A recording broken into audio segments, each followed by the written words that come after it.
Hello everyone, स्वागत है आप सभी का आज के हमारी क्लास में। ब्लॉक प्रोजेक्ट मैनेजर की जो एमसीक्यूज चल रही है आपकी इंपॉर्टेंट क्वेश्चन आंसर की, वो है। चलिए स्टार्ट करते हैं।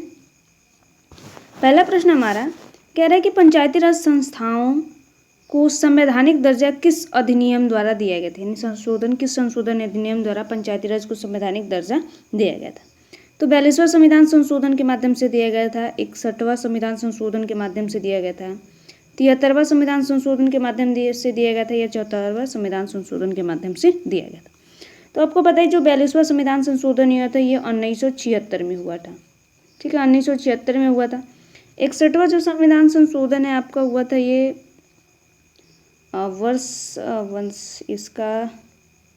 इसका डेट याद नहीं आ रहा। 73वां संविधान संशोधन आपका 1992 में हुआ था और 74वां जो संविधान संशोधन है ये 1992 में हुआ था। तो आपको पता है कि वर्ष 1973वें संविधान संशोधन अधिनियम में इसके माध्यम से क्या गया था, संविधान को ये जो है आपका ये पंचायती राज को संवैधानिक दर्जा प्रदान किया गया था। ठीक है, और 74वां संविधान संशोधन के माध्यम से नगर पालिका को दिया गया था, यानी जो आपके क्षेत्र में जो नगर पालिका होगी उसको 74वें के माध्यम से दिया गया था और 73वें के माध्यम से पंचायती राज संस्थाओं को दिया गया था। ठीक है, तो ऑप्शन नंबर जो सी होगा यहाँ पे आपका राइट जवाब होगा। अगला प्रश्न कह रहा है कि 73वें संविधान संशोधन अधिनियम के तहत संविधान में कौन सा नया भाग और अनुसूची जोड़ी गई थी। तो भाग 6 जोड़ा गया था और 10वीं अनुसूची जोड़ी गई थी। भाग 8 जोड़ा गया था, सॉरी यहाँ पे 7 है। भाग 8 जोड़ा गया था और 11वीं अनुसूची, या भाग 9 जोड़ा गया था और 11वीं अनुसूची, या भाग 9A जोड़ा गया था 12वीं अनुसूची। तो आपको पता है जो 73वां संविधान संशोधन अधिनियम होता है उसके माध्यम से एक भाग जोड़ा गया था, भाग 9। ठीक है, और अनुसूची कौन सी थी, तो 11वीं अनुसूची थी। ठीक है, तो ऑप्शन नंबर जो सी होगा यहाँ पे आपका राइट जवाब होगा, भाग 9 और 11वीं अनुसूची, जिसमें कितने विषय अगर आपको देखें इसमें तो आपको मिलेंगे 29 विषय आपको मिलते हैं। इसमें टोटल कितने विषय होते हैं, तो 29 विषय 11वीं अनुसूची में आपको देखने को मिलता है और भाग 9 है, तो ध्यान रखना है इसको। अगले प्रश्न पे चलते हैं। कह रहा है कि पंचायती राज की प्रणाली में आधारशिला यानी फाउंडेशन किसे माना जाता है, जो गांव के सभी पंजीकृत मतदाताओं से मिलकर बनी होती है। तो ग्राम पंचायत पंजीकृत मतदाताओं से मिलकर बना होता है, न्याय पंचायत होता है, ग्राम सभा होता है, या पंचायत समिति होती है। तो आपको पता है कि जो ग्राम सभा होती है वो गांव के जो आपका पंचायत वगैरह होता है उस स्तर पे होता है, लेकिन यहाँ पे कह रहा है कि पंजीकृत मतदाताओं से मिलकर बने होते हैं, तो जो वो बना होता है आपका ग्राम सभा बना होता है। इसमें जो होते हैं 18+ के मेंबर होते हैं जो वोट डालते हैं। ठीक है, 18+ के मेंबर जो होते हैं, जो वोटिंग राइट जिनके पास होता है वो ग्राम सभा के सदस्य होते हैं। तो ऑप्शन नंबर जो सी होगा यहाँ पे आपका राइट जवाब होगा। अगला प्रश्न कह रहा है कि पंचायती राज संस्थानों में सभी स्तरों पर महिलाओं के लिए कुल सीटों में कम से कम कितना आरक्षण अनिवार्य किया गया है। तो आपको पता है जो पंचायती राज के 3 स्तर होते हैं। ठीक है, उसमें से कह रहा है कि तीनों स्तरों पर कितना प्रतिशत आरक्षण मिलता है उनको, तो 10, 25 या 1/3 या 50%। तो आपको पता है जो तीनों स्तरों पे क्या होता है 1/3 उनको रिजर्वेशन मिलता है। वुमेन्स को क्या हुआ है कि 1/3 रिजर्वेशन, जिसे आप 33% भी कहते हैं, मिला हुआ है। ठीक है, पंचायती राज के सभी स्तरों पे, यानी इसके तो जो 3 स्तर हैं उन सभी स्तरों पे मिला हुआ है, पंचायत के स्तर पर, ब्लॉक के स्तर पे और जिला के स्तर पे। ठीक है, अगला प्रश्न पे चलते हैं।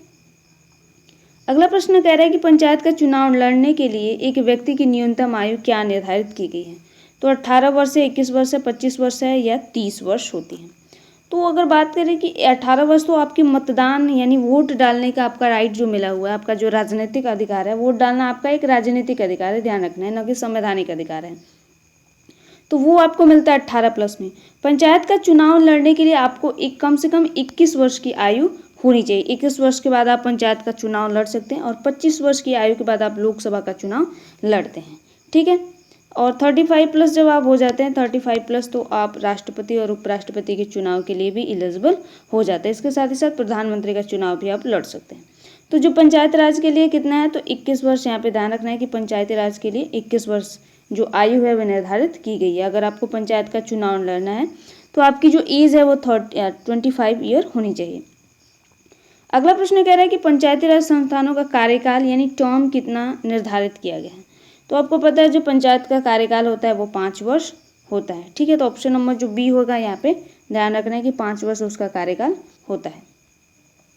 अगला प्रश्न कह रहा है कि पंचायती राज संस्थानों के सभी स्तरों के सदस्यों का चुनाव सामान्यतः किस विधि से होता है, यानी जो चुनाव की प्रक्रिया है, जो प्रोसेस है, वो कौन से आपको बताया। तो नामांकन नॉमिनेशन के माध्यम से होता है, प्रत्यक्ष चुनाव यानी डायरेक्ट इलेक्शन के माध्यम से होता है, अप्रत्यक्ष चुनाव के माध्यम से होता है यानी इनडायरेक्ट इलेक्शन के माध्यम से, या लॉटरी चयन के माध्यम से होता है। तो आपको पता है जो पंचायती राज का चुनाव होता है वो डायरेक्ट होता है, यानी आपको वोट डालने जाना पड़ता है, आप सेलेक्ट करते हैं, आप खुद सेलेक्ट करते हैं कि आपका जो सरपंच होगा या पंचायत का आपका जो मुखिया होगा वो कौन होगा।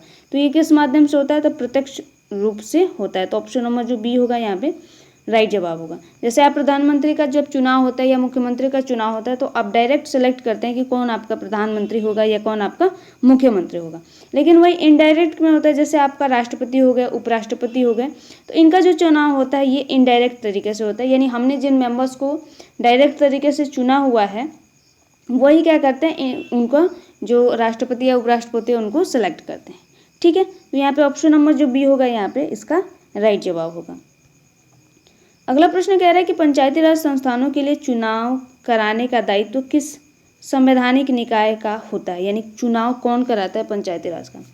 तो भारत का चुनाव आयोग यानी इलेक्शन कमीशन ऑफ इंडिया कराता है, राज्य का चुनाव आयोग यानी स्टेट इलेक्शन कमीशन कराता है, जिला मजिस्ट्रेट यानी डिस्ट्रिक्ट मजिस्ट्रेट कराता है, या राज्य विधानसभा के द्वारा कराया जाता है। तो आपको पता है जो पंचायती राज का चुनाव होता है, जो भारत का चुनाव आयोग है वो आपका केंद्र स्तर पे चुनाव कराता है, केंद्रीय स्तर पे, जैसे राष्ट्रपति का चुनाव हो गया, प्रधानमंत्री का चुनाव हो गया, ठीक है, लोकसभा का चुनाव हो गया, वो क्या कराता है, तो भारत का जो चुनाव आयोग है यानी भारतीय जो चुनाव है इलेक्शन कमीशन है वो कराता है। वही राज्य पे जब आते हैं पंचायती राज का तो ये राज्य चुनाव आयोग के तहत आता है, यानी राज्य चुनाव यानी स्टेट इलेक्शन कमीशन जो होता है राज्य की स्तर पे चुनाव कराते हैं, नहीं पंचायती राज का चुनाव कराता है। तो ऑप्शन नंबर जो बी होगा यहाँ पे इसका राइट जवाब होगा। अगला प्रश्न कह रहा है कि पंचायती राज की वित्तीय स्थिति की समीक्षा करने के लिए हर 5 साल में कौन सा आयोग का गठन किया जाता है। तो योजना आयोग का गठन किया जाता है, राज्य वित्त आयोग का गठन किया जाता है, भारतीय रिजर्व बैंक या केंद्रीय वित्त आयोग का गठन किया जाता है। तो आपको जो योजना आयोग है ये आपका केंद्रीय स्तर पे काम करते हैं, ये प्लानिंग कमीशन है, ठीक है, प्लान करता है योजनाओं को लागू कराने के लिए। वहीं जो राज्य वित्त आयोग है ये आपके स्टेट की यानी पंचायतों की वित्तीय स्थिति की समीक्षा करने के लिए स्टेट फाइनेंशियल कमीशन है, यानी ऑप्शन नंबर जो बी होगा यहाँ पे राज्य वित्त आयोग जो होता है हर 5 साल में इसका गठन किया जाता है पंचायतों की वित्तीय स्थिति की समीक्षा करने के लिए। और जो केंद्रीय वित्त आयोग होता है वो केंद्र सरकार का होता है, ठीक है, वो केंद्र के स्तर पर करता है, केंद्र की जो फाइनेंशियल कंडीशन होती है उनको उनका सपोर्ट करने के लिए होता है। ठीक है, अगला प्रश्न कह रहा है कि 73वें संविधान संशोधन के तहत अनिवार्य रूप से त्रिस्तरीय प्रणाली किस स्तर पर लागू नहीं की जा सकती है। आपको पता है कि पंचायती राज को जो प्रणाली की जो त्रिस्तरीय मॉडल है उसको लागू कराने के लिए कुछ क्राइटेरिया आपने पढ़ा हुआ है क्लासेस में, क्या क्या क्राइटेरिया होते हैं। तो वो कह रहा है कि उसमें से कौन सा एक नहीं होगा इसमें त्रिस्तरीय, अगर वो नहीं होगा तो वो लागू नहीं होता है। तो ग्राम स्तर पे, जिला स्तर पे, या 20 लाख से कम आबादी वाले राज्यों का मध्यवर्ती स्तर पे, या सभी स्तर पे अनिवार्य है। तो आपको पता है जहां आबादी जो होगी 20 लाख से ज़्यादा होगी वहीं त्रिस्तरीय जो मॉडल है पंचायती राज का वो लागू होगा, अदरवाइज वहाँ पे ये त्रिस्तरीय मॉडल लागू नहीं होता। पंचायती राज तो लागू होगा लेकिन उसका थर्ड जो पिलर होता है त्रिस्तरीय मॉडल, पंचायत से ब्लॉक, ब्लॉक से जिला, वो लागू नहीं होगा। ठीक है, तो ऑप्शन नंबर जो बी होगा यहाँ पे सी होगा आपका राइट जवाब होगा। अगला कह रहा है कि 11वीं अनुसूची में पंचायतों को हस्तांतरित किए गए क्रियात्मक विषय यानी फंक्शनल आइटम्स की कुल संख्या कितनी है। तो 18 या 25 है, 29 है या 32 है। तो आपको पता है कि 11वीं अनुसूची में आपको जो भाग 9 और 11वीं अनुसूची में कितने विषय हैं 11वीं अनुसूची में, तो आपको पता है कि इसमें 29 विषय आते हैं जो पंचायती राज से संबंधित हैं।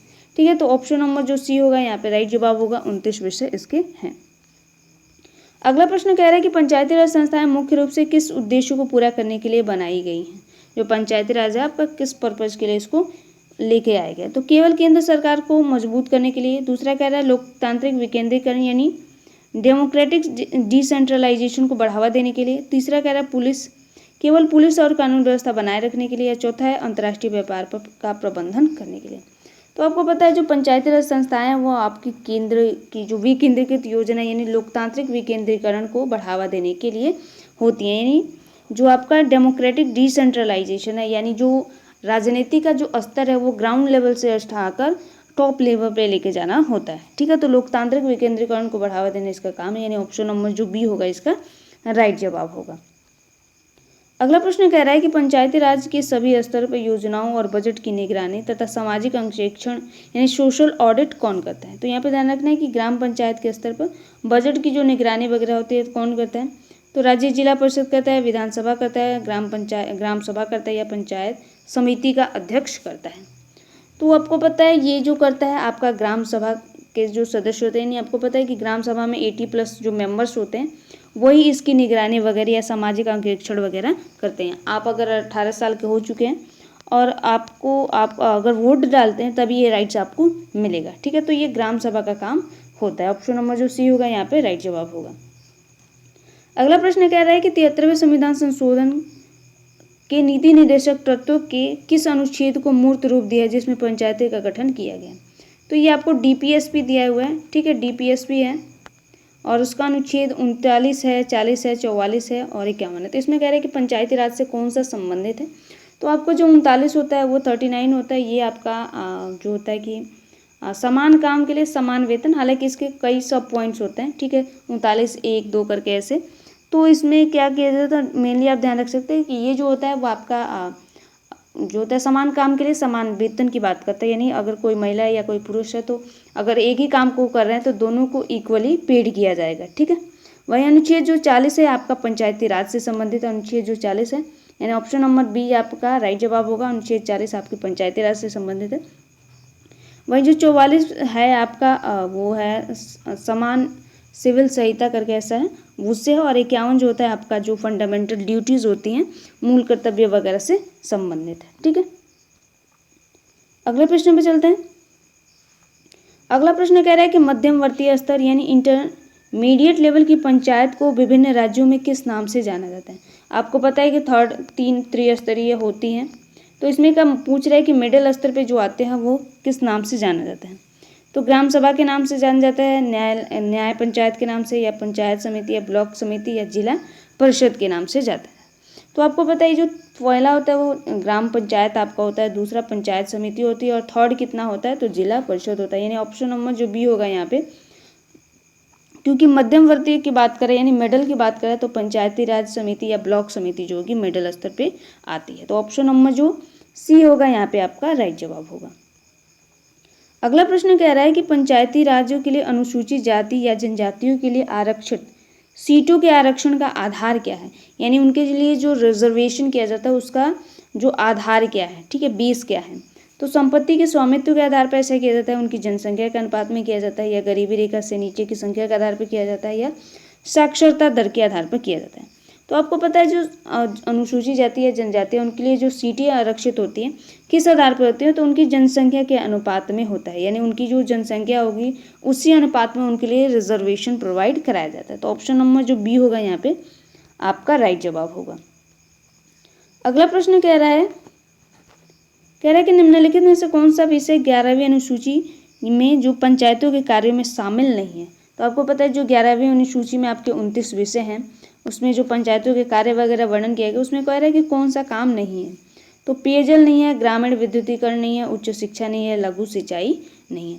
तो आपको पता है पेयजल की सुविधा आपको ग्रामीण स्तर पे मिलती है, हर घर नल परियोजना, और ग्रामीण विद्युत आपको पता है कि जो बिजली विभाग है वो एक जो होता है ना क्या बोलते हैं उसको, आपको पता है एक कनेक्शन मिलता है, जैसे जो गरीब परिवार होते हैं उनको बीपीएल के तहत उनको जो बिजली प्रोवाइड कराई जाती है। और प्लस में सिंचाई परियोजना आपको जो अब खेतों में आपको लाइट वगैरह प्रोवाइड कराई जाती है, खेतों में आपके लिए पोल वगैरह सारी व्यवस्था की जाती है ताकि आप मोटर के माध्यम से क्या कर सकें सिंचाई कर सकें। तो ये सारी चीज़ें पंचायत की तरफ से होती है, लेकिन हायर एजुकेशन जो है उच्च शिक्षा जो है शिक्षा इसके अंतर्गत नहीं आता है। शिक्षा जो आपका राज्य सरकार और केंद्र सरकार के अंतर्गत आता है, न कि पंचायत राज के तहत आता है। ठीक है, तो ऑप्शन नंबर जो सी होगा इसका राइट जवाब होगा।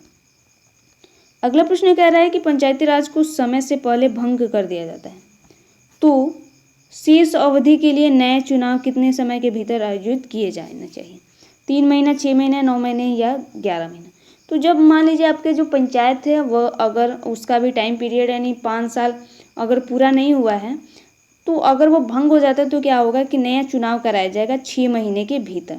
लेकिन अगर मान लीजिए वो 4.5 साल पूरा हो गया है उसका, 4.5 साल मान लीजिए उसने कंप्लीट कर लिया है वो पंचायत, तब वो भंग हुआ है, तब क्या होगा कि नया चुनाव कराया जाएगा, न कि पुराने के लिए। ठीक है, तो 6 महीने के भीतर कराया जाता है और शेष कार्यकाल के लिए कराया जाता है। मान लीजिए अगर 1 साल या 1.5 साल बचा हुआ है तो उतनी ही अवधि के लिए वो चुनाव कराया जाएगा। फिर जब 5 साल पूरा हो जाएगा, यानी जब वो पीरियड ख़त्म हो जाएगा, उसके बाद फिर नया चुनाव कराया जाएगा। हालांकि अगर 6 महीना अगर बचा हुआ है तो अब क्या होगा कि नया चुनाव कराया जाएगा, नहीं कि पहले वाले के लिए। ठीक है, तो यहाँ पे ध्यान रखना है कि 6 महीने के लिए कराया जाएगा, 6 महीने के भीतर कराया जाएगा। कह रहे हैं कि 73वें संविधान संशोधन के तहत जिला स्तर पर आर्थिक विभाग विकास और सामाजिक न्याय के लिए योजनाएं कौन तैयार करते हैं? तो जिला स्तर की बात कर रहे हैं। ठीक है, आर्थिक विकास और सामाजिक के लिए तो राज्य बोर्ड, योजना बोर्ड मुख्यमंत्री करते हैं, या जिला योजना समिति करती है, या ग्राम सभा करता है। तो ये जो काम होता है आपको पता है कि जिला के स्तर पर, तो ऑब्वियस सी बात है जिला योजना समिति यानी डिस्ट्रिक्ट प्लानिंग कमेटी इसका काम करती है। ठीक है, डिस्ट्रिक्ट प्लानिंग कमीशन इसके अंतर्गत आता है, जो सामाजिक विकास के लिए काम करता है। अगला प्रश्न कह रहा है कि पंचायती राज संस्थानों का ग्रामीण विकास सबसे महत्वपूर्ण योगदान क्या है ग्रामीण विकास में? तो केवल कृषि भूमि का राष्ट्रीयकरण करना, गरीबी उन्मूलन कार्यक्रमों के लाभार्थियों का चयन और उनका कार्यान्वयन सुनिश्चित करना, केवल विदेशी व्यापार का प्रतिबंध या राष्ट्रीय राजमार्ग का निर्माण करना। तो आपको पता है जो पंचायती राज का जो सबसे महत्वपूर्ण योगदान क्या होता है, तो गरीबी उन्मूलन कार्यक्रमों के लाभार्थियों का चयन और उनका कार्यान्वयन को सुनिश्चित करना। गवर्नमेंट जो होती है, जैसे आपका सड़क विभाग हो गया, या जैसे आपके लिए जो भूमि क्या है कि ये भवन निर्माण के लिए जो आपका मुख्यमंत्री योजना हो गई, या प्रधानमंत्री योजना होगी, उज्ज्वला योजना हो गई, या जो शौचालय की जो बनाने के काम आते हैं, और इसके साथ साथ बहुत सारी जो चीज़ें आती हैं वो सारी क्या होती है कि आपकी पंचायती राज स्तर पे आती है। इसके साथ ही साथ मनरेगा के तहत जो उनको 100 दिन का कुशल काम दिया जाता है वो भी पंचायती राज के अंतर्गत आता है। तो ये जो सारी चीज़ें होती है गरीबी उन्मूलन में बहुत हेल्पफुल होते हैं, और ये जो काम करता है वो पंचायती राज के स्तर पर होता है। और वही वो क्या करते हैं, अपने एरियाज़ की या उसके अंडर जो भी गांव आते हैं उसमें जो भी फैमिलीज आती है उनको सेलेक्ट करता है। ठीक है, और उनका चयन करता है। तो ऑप्शन नंबर जो बी होगा यहाँ पे इसका राइट जवाब होगा। ठीक है, तो ये आज 20 प्रश्न आपके समाप्त हो चुके हैं। आज की क्लास आपको कैसी लगी कमेंट में ज़रूर बताइएगा। मिलते हैं अगली क्लास में, तब तक के लिए धन्यवाद।